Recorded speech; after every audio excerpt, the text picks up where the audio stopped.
Alrighty, what's going on, everybody? Welcome back to the Pulse Metrics channel. Today we got a little bit of a unique video. Today I'm going to be casting my All-Star MLB votes for the 2024, obviously, All-Star game.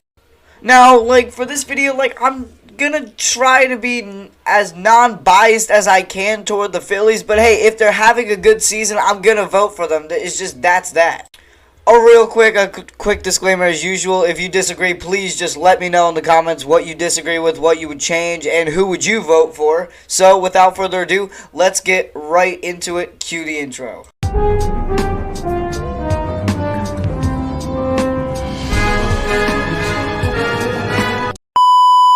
Alright, so here we are at the thing. So basically we're just going to be doing this like a lot of people do. We're just going to be voting for who I think has been the best from each position. However, for American League, for me, I think that the best player come on, it's been Ryan Mountcastle. Overall, it's just that the whole Orioles team has been immaculate this year. They have the most amount of home runs by a team so far. Them and the Yankees. So, the Orioles, 273, 11 home runs, 33 RBIs, a little low of an OPS there, 789, but just Ryan Mountcastle, besides Vladimir Guerrero Jr., I think would be very close second. It's just, no doubt, Ryan Mountcastle has been the best American League first baseman. Alright, now you got the National League, and for me, it really comes down to two players. For me, it really comes down to Bryce Harper or Freddie Freeman. Obviously, Freddie Freeman has the higher average. You have Harper having way more home runs, Harper having more RBIs, and Harper having a higher OPS. So I think there's really no doubt about that. I think Harper has been the undisputed best first baseman for the National League, and I'm sure not a lot of people can argue with them. Not trying to be biased towards the Phillies, but come on, 285, 17 homers, 48 RBIs, and a 930 OPS. How could that not be all-star material? Alright, now for second baseman, we'll actually start with the National League this year, just to get it out of the way, and I'm not picking Bryson Stott. He has not been that good this year, 239, 701 OPS, that's not really going to cut it. However, for this year, Luis Ariz has been good, but he's mainly just a contact hitter. He may be batting .319, but that only one home run, only 19 RBIs, and a 736 OPS. So I'm going to go with none other than Ketel Marte. Come on, 282, 15 homers, 42 RBIs, 852 OPS. Ketel Marte has really deserved it this year. Alright, now we have the AL. Now, for as good as Marcus Semien has been, I know, 253, 11 homers, 40 RBIs, 738 OPS. Yeah, I know he has been good. He really deserves to be in the All-Star, but I think he's going to be a bench player. I'm actually going with Jose Altuve to win it this year. Come on, 297, 11 homers, not a lot of RBIs, but over 800 OPS. There have not really been that many consistent AL second basemen, but what's done is done. Alright, now we have the third baseman. We're gonna start with the AL this time, and again, Jose Ramirez by a long shot. 275, 18 homers, one of the top in the league, 64 RBIs, that's one of the most in the league, and 864 OPS. That's not really high, but come on, it's just don't even try and say anyone else. But now for the National League, again, just Alec Bohm, just by a long shot.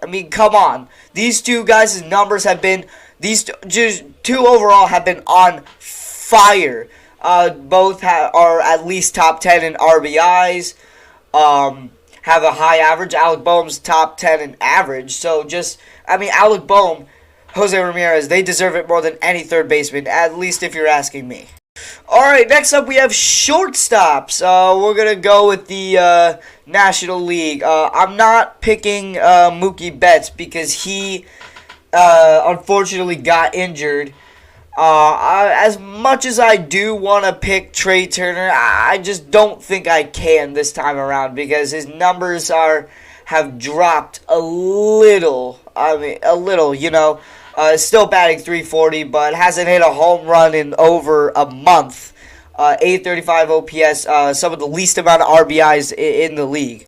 However, since he is healthy, I'm actually going to go with Trey Turner because it's really... Francisco Lindor has not had a consistent year so far. Only 730 OPS, only batting 238.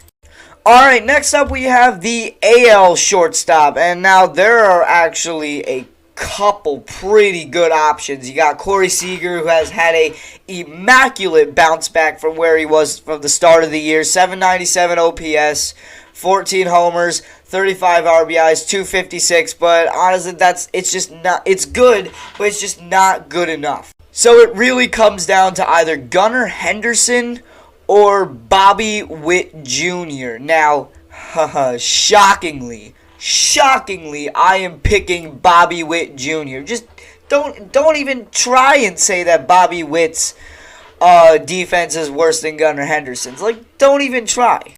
Alright, now we have the National League. Now, National League catchers. Now, for as much as I want to pick JT Realmuto, unfortunately, he is injured. He's hurt, so he's not going to play in the All-Star.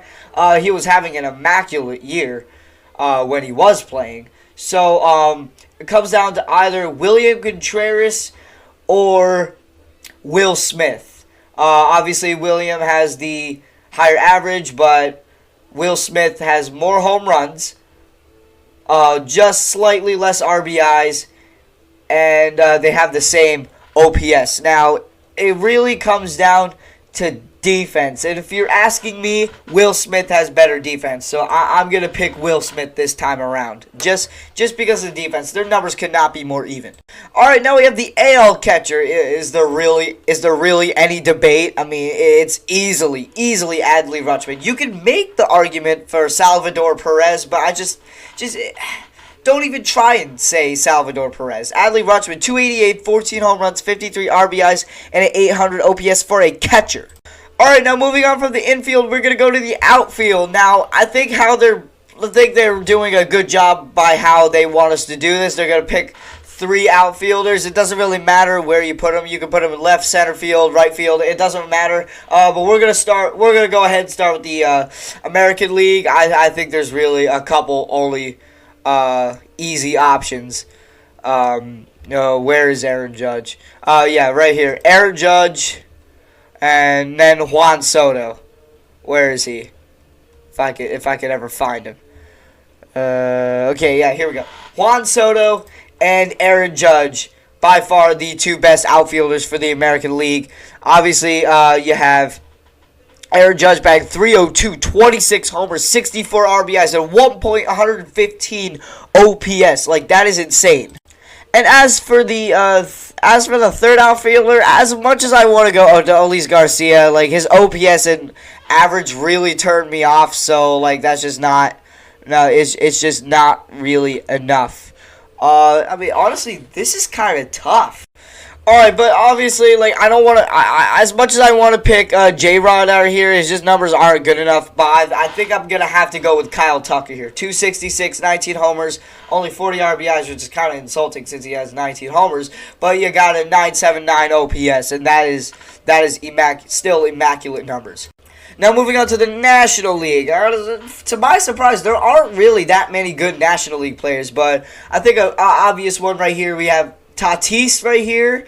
And then you could make the argument for Brandon Marsh, but these past couple games, he's just been kind of underwhelming. And then we're going to have to go with Cody Bellinger because he's kind of fell off a little bit this year. However, he's still having a really, really good year. And then I'm going to have to go with Christian Yelich. Alright, so on this side, we have Judge, Soto, Tucker. And on the other side, we have Bellinger, Fernando Tatis, and Christian Yelich. Let me know what you guys think, which one you think is better. And finally, for designated hitters, we'll start with the American League. I think there's really only one option for each. It's just don't even try to say anything else. As much as I want to pick Schwarber, he's been immaculate in June. It's just not enough to match Shohei Ohtani's just pure stats. 317, 20 homers, 52 RBIs, and 996 OPS. And for Yordan Alvarez, 290, 14 homers, 37 RBIs, and 873 OPS. Not as good as Ohtani, but still immaculate. Alright guys, that is going to do it for this video. I still, honestly, I really wish they had put pitchers because I have quite an opinion on pitchers. I think for the National League, they should just do the entire Phillies rotation.